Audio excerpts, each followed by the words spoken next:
ওই 56টা মেয়েকে একসঙ্গে পাচার করার চেষ্টা, তারপরে এত হইচই, তারপর তারা কি করেছে, ট্রেনে করে নিয়ে যাচ্ছিল, ধরা পড়ে গেছে। ওই জন্য শিলিগুড়িতে বাসে করে 34টা মেয়েকে একসঙ্গে পাচারের চেষ্টা করছিল।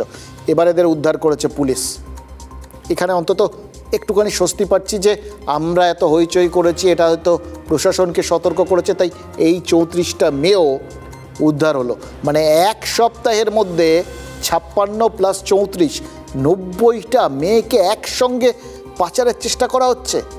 এটা বাল্কে বলে, এটা বাল্কে সাপ্লাই করা, প্রায় সেরকম। কি পরিস্থিতি বুঝতে পারছেন? দুটো জিনিস শুধু মনের মধ্যে ভীষণ খচখচ করছে।